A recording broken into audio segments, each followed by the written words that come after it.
So. Now you should see it. Okay, good. Also, dann machen wir mal mit Reliability of Electronic Hardware weiter.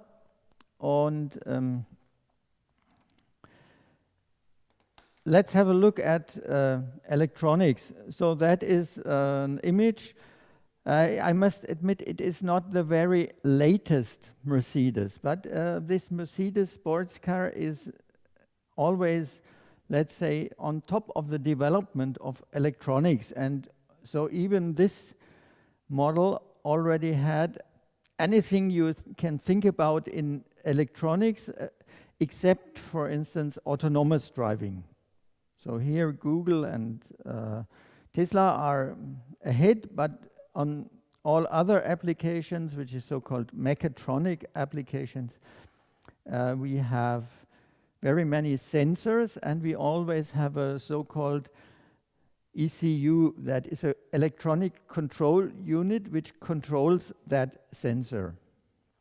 So for instance, we need some headlamp leveling device. It shows us how far the beam goes here, and we need sensors, and we also need a control system, an actuator. We have other things like distance warning radar and also distance control, which is speed dependent. And in that way, we have already quite safety relevant parts. An oil quality sensor is possibly not safety relevant, but it is important, because if the oil quality is poor, the lifetime of the engine will be reduced. What is more crucial is the oil level. If there is loss of oil and the engine is not lubricated anymore, then of course there will be a fatal defect for that engine. Other life-critical aspects are accelerometers, because depending on their signal, the front airbags or also the side airbags are released, and that protects the passengers. We have a smart rear view, so if we have a very bright light from the car behind us, it will darken this rear window, this rear mirror. We also have a seat occupant detector that virtually turns off the airbag as long there is no person on that seat. We have a rollover sensor, so when we flip the car, for instance in a curve, we must avoid that the engine proceeds to run, and we also must avoid that the fuel pump still pumps fuel into the engine. We all know these huge fireballs from American films, which in most cases is not reality, but it could happen if this rollover sensor doesn't shut off the fuel transport. Then we have suspension acceleration sensors. So old style cars have a passive suspension. That means just a spring and a damper, but a modern suspension can really have active control of damping. And we have already talked about side airbag sensors. This also could be a radar system which just detects if we have a car approaching very fast from the side. And for instance, let's say we have a car to our left side, which is only 2 meters away and has a speed of 50 kilometers per hour. And at that instance, the side airbags are released even before the crash happens. That's so-called pre-crash sensing. And we also have wheel speed sensors measuring the revolutions per minute or second. because that's important for the anti-brake locking system.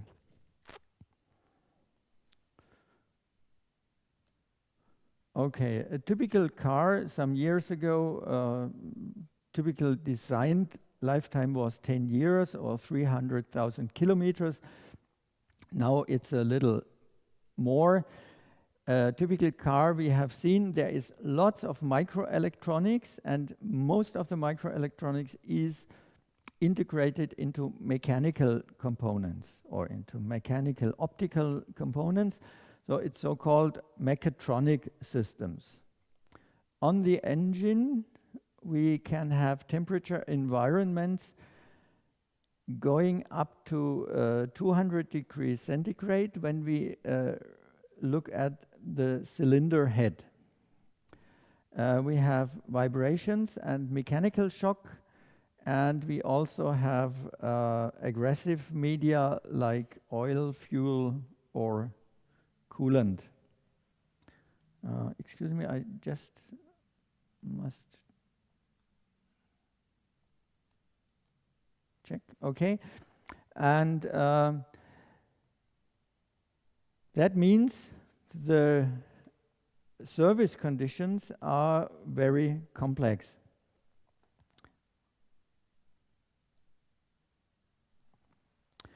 When we look at trends in automotive electronics, around 1975 we had start of electronic combustion control, and we had high service temperatures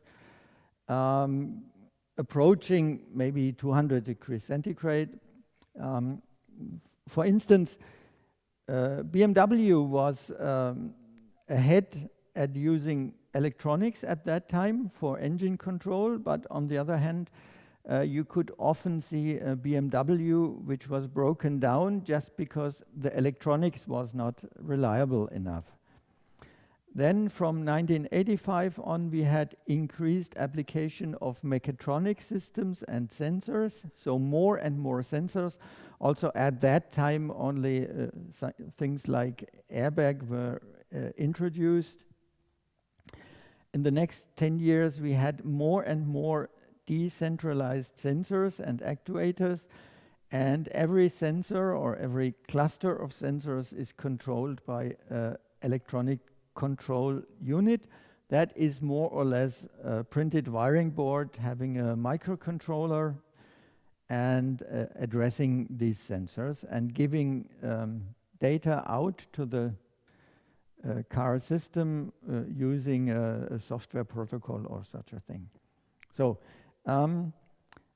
from 2005 on, we already introduced telemetry systems, even remote diagnosis of the car. Even at that time, people were introducing remote diagnosis via the internet to a car. In the next 10 years, people were talking about X-by-wire. X means car function, and especially steering, braking, and accelerating or driving generally by wire without mechanical fallback. That is not so straightforward, because in a normal car we always have a steering column. So we have the steering wheel attached to the steering column that goes to a small gearbox, and from that gearbox some rods are moved which shift the wheels on the front side. And that's the system how it goes since we had horses in front of cars. And now eliminating this and only having electronic control would be X-by-wire. Same would be with braking.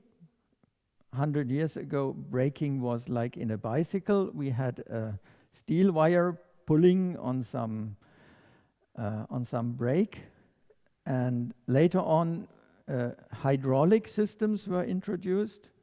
You also know a good bicycle also has hydraulic brakes, but a modern car has brake by wire So that means we have either only an electromagnetic braking, or we have it as a support for hydraulic. Of course, this X-by-wire introduces a very crucial requirement to safety. Imagine you would be driving and you're suddenly you do not have any feedback more from your steering wheel. You can just turn it and nothing will happen. Yeah. So that would be a not so pleasant situation. In fact, that hardly ever happens in a mechanical steering system. Here it could be blocked. That happens also very rarely, but with respect to such things, mechanical systems are quite safe.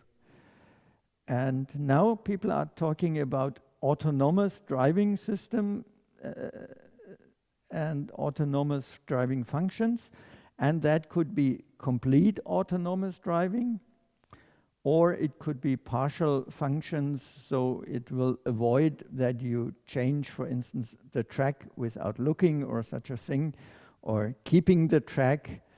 And so when you lose attention, the car always keeps in line and you do not touch something sideways. Okay, all of this means the requirements to reliability and to safety will be increased. Just keep in mind when you have only one electronic system, like a radio, you have a certain probability of failure. But if you have 100 ECUs of similar complexity and of similar quality, then of course suddenly the probability of failure will be increased by a factor of 100. And of course you must counteract against this by making the system more reliable and more safe, and that is important for the individual system, because in the end the reliability of the complete system as a car is relevant. Okay, besides these trends we had several, let's say, applications. So what is important, we had temperature cycles, -40, 125, going up to now -40 to 175. So people avoid 200 degrees centigrade as a top temperature, because that leads to quite high risks. And so maybe such cycles would be 3,000 cycles over the lifetime of a car.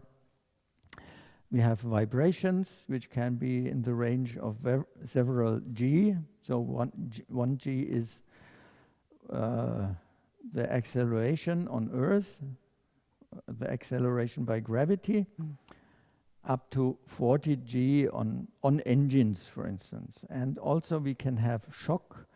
That is not a harmonic acceleration, but it is just a single event, and these can also be up to 50 G or so. Now let's have a look at such environmental conditions. And for electronics, we regard temperature as the first environmental risk factor. That was the recording done by some colleagues at Mercedes. That was a so-called Unimog car. Unimog is a small commercial truck which is mainly used for off-road applications, for instance in forestal service or so it is used. And it is very harsh environment.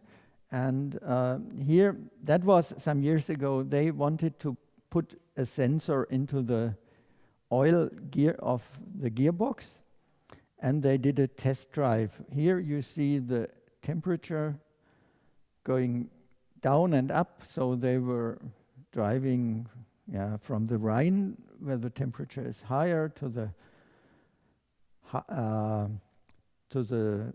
Black Forest, where the temperature is lower, and so the environmental temperature doesn't vary very much on a single day.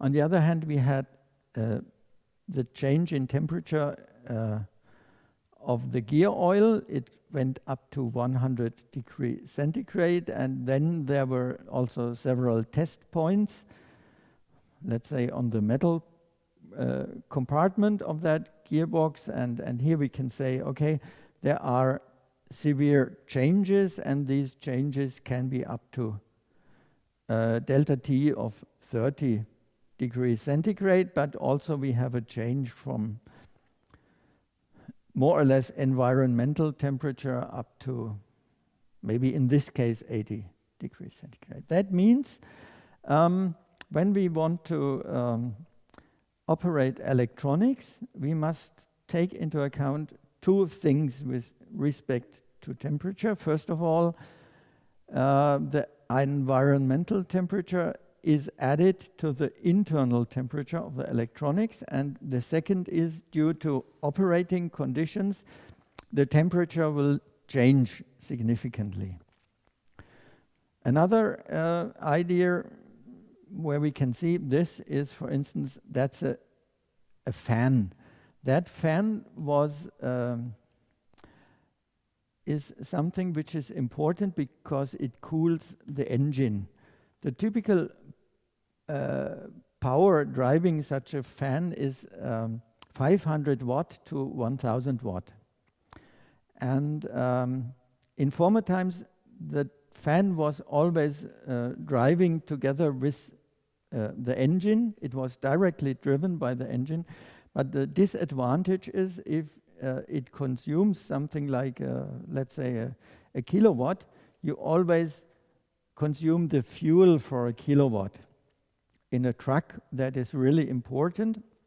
And so the idea was have an electronic control, and that means the fan is only turned on when the car is not driving or driving slow, and at the same time when the engine is cool, when the engine is hot. Yeah, for instance, you stand in a traffic jam or so, then you need the fan, for instance. Also, where it is needed is, for instance, when you shut down the engine, leave the car, the fan should run for a certain time because your engine compartment would heat up too much from the residual heat of the engine. That is just an electronic part. Here we see the 6 power transistors which are used to drive this motor, which typically is a synchronous motor. Here are capacitors, which are quite crucial elements. And in the beginning, due to because this was a test, we put the electronic to control it here. So it is important the electronic is a part of the complete system, because then in the factory it just can be mounted as one part. We just fix, let's say, 4 screws here, and we plug in one interconnector, and then it's mounted. So that's the modern style of production, prefabricated parts, and these parts just supplied to the car manufacturer. The second thing we did was put the electronic here into the motor. So we wouldn't have here a separate part. We do not need a separate housing, which costs, let's say, 1 or 2 euros or so. So we had this just integrated here, and that was our concept. But the question now was, what is the temperature? The ones of you who attended assembly and packaging know that, so the maximum temperature here is the environmental temperature, U for Umgebung in German, plus the delta T. The delta T is the heating, and the heating is proportional to the thermal resistance and the dissipated power. In the end, the dissipated power is somewhere in the 5% region of the motor power, and that means in that case at least it is 50 watt or so which is released.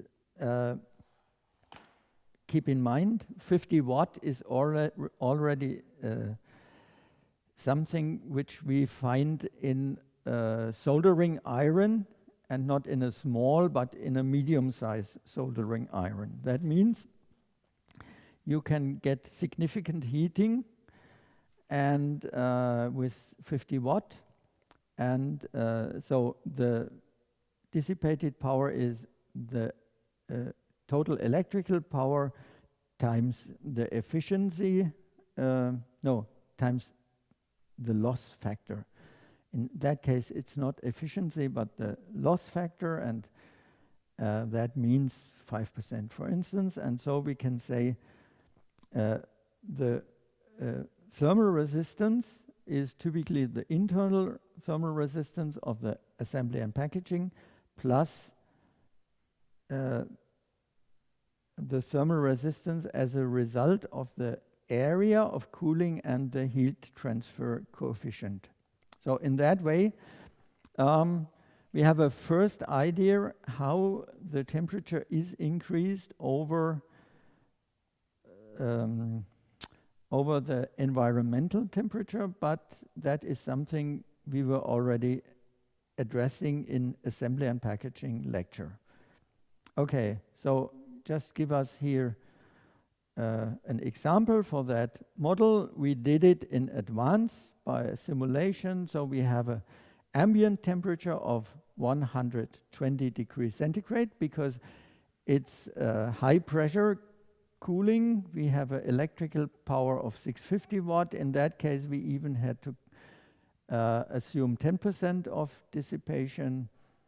And that means we have 24 degrees centigrade temperature increase. That doesn't sound very much, but the maximum temperature is 144, and that is already crucial. On the other hand, just as a good rule of thumb, you can assume that in that temperature range, every 10 degrees centigrade which we increase the operating conditions divides the lifetime by 2, or it doubles the failure rate. Yeah, so that means we have roughly a 5-time increase of failure rate just when we increase the operating temperature of that device from 120 to 144 degrees centigrade. And so in the following, we will see in more detail how we can estimate the lifetime and how we can estimate the failure rate of such devices. For that, it is important to know what the environments are. Here we see the same car. We can see, for instance, near the intake on the engine, we have 120. On the throttle, which is directly on the cylinder head, we have 200 degrees centigrade. We have the dashboard. It's already passenger compartment. There have been temperature measured up to 110 degrees centigrade, so never leave chocolate here, at least in summer. We have the drive train, for instance, in the gearbox, going up to 175 degrees centigrade. We have generally under the hood here, they assumed 140 degrees centigrade. And of course, X-Horst has 650 degrees centigrade. And here we do not have really electronics, but for instance, we have the lambda probe as a special sensor which operates under such conditions. So we see we have to take into account the individual environmental temperatures in a car or generally in a system.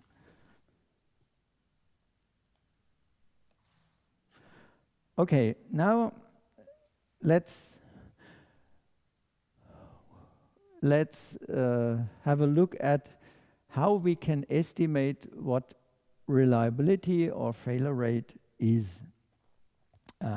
Here I have a quite old investigation. Unfortunately, it's not so easy to get such data, but for instance, that is the failures in 100 cars during the warranty time. So let's assume a car has a warranty time of 1 year, and in that year the owner comes back to the dealer and says, I have a problem. So, and these have been counted, and now, for instance, over time, that was for different aspects of a car. At that time, cars had only few electronics, but you can see, let's say 1 plus 6 plus 4, 11, plus 4 is 15, plus 5 is, so you could say 20% of all cars come back during the warranty region, during the warranty period, and the owner complains to the dealer, I have a problem with such a thing. So normally you would expect that all people buying a new car would have no problems, but here we can see just how frequent this is. And of course we can expect that this is increasing more and more the more electronics are built into a car. And the only thing we can do against is the individual electronics must be more reliable. Okay. Then I had a quite interesting database at that time. Unfortunately, as I'm no longer industry, I do not have much access to such data. So such data are typically top secret. Yeah, I'm presently supervising a PhD student, and in a big manufacturer car supplier, and they want to keep everything secret because the question how many failures they have is very crucial business information. But now here I had that information. Maybe it's a little outdated, but there is you will not have access to better data. So if you take an electronic control unit, that is a printed wiring board including sensors, power electronics, microcontroller, or just say that is an embedded system, and in that case was an embedded system for an anti-brake locking system. Okay, and now we got failed devices, and we were just looking at the basic failure or failing thing, and interesting is 20% we couldn't reproduce. So there was a failure. In fact, it was not really a failure, but it was more a fault, because after looking for the failure, we found nothing, and the device was operational again. Of course, normally it was not reinstalled into the car, but a new part was reinstalled. But in 20% of all cases, we just couldn't find out what it was. It also must be taken into account that in some cases, to find out really why it failed can take you several thousand euros just for one device to investigate. You must keep in mind, modern analytical equipment costs you roughly 200 euro per hour. And so if you spend a few hours, then you already end up with 1,000 euros, and then we have the person investigating it and so on. So it will be very expensive. So often we just have to accept we do not know why it failed. Another important part was, in very many cases, it was not it was just the components. So in that case, we were just purchasing, for instance, microcontrollers, and these failed. And you could say a high portion of all failures was a result of just parts we were purchasing. So it is of utmost importance to have a good supplier and to qualify this supplier in order to be sure that you will not have a problem. Sometimes also the mishandling was crucial. Mishandling means, for instance, ESD, electrostatic discharge. Rules were not obeyed, or sometimes someone had a mechanical mishandling, like the part was dropped or so, and it was installed anyway, so it was a mechanically defective part due to mishandling. Another thing is manufacturing. And here we found a big difference, because we analyzed our quality data every quarter of the year. So January to March, April to June, July to September, October to December. And so from quarter to quarter, there was a difference. And sometimes we had quarters where we had really severe process problems, and later on we found that the parts produced in these quarters or even in these months had a significantly lower quality, a significantly lower lifetime, and a significantly higher failure rate.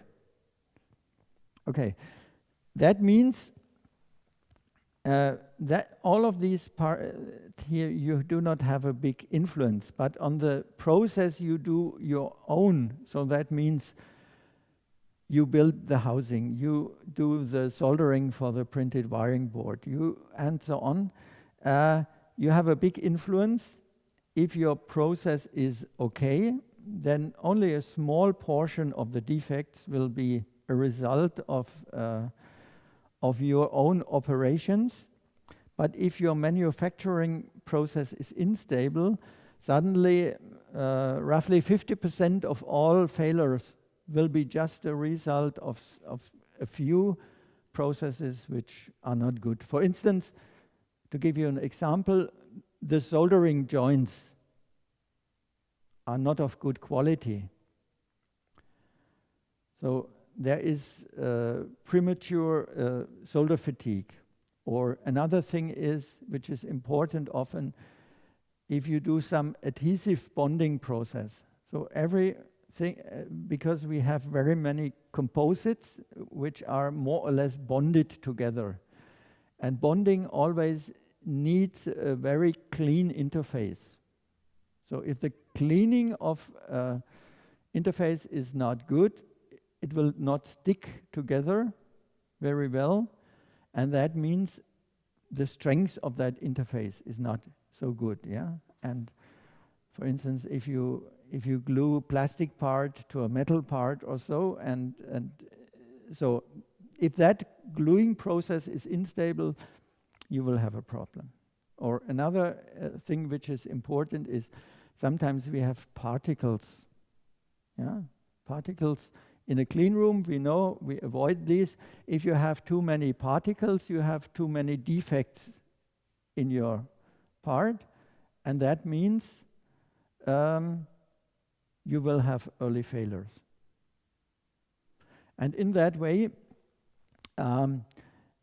we have a very strong influence on the quality insofar as which parts we purchase. Again, we can show that for the failed components we have here, again, when they fail frequently, this manufacturer of the components has a process problem. And doing our own homework, we need good processes which are capable and which are stable, so we get a good quality. Okay, so we are finished for today. In the week to come, I will go into more details of the reliability of electronic hardware. Let me point out my view of reliability engineering is not only dealing with numbers, but for me it's always important the background. What is the root cause of failure? What is a failure mechanism? What is physics of failure? And that is something which is as important as the numbers, because you can add numbers and multiply them and so on, but that doesn't mean you really have an understanding what makes your product unreliable. And that's the most important part. Understand what is behind failures. Okay. Thanks for your attention.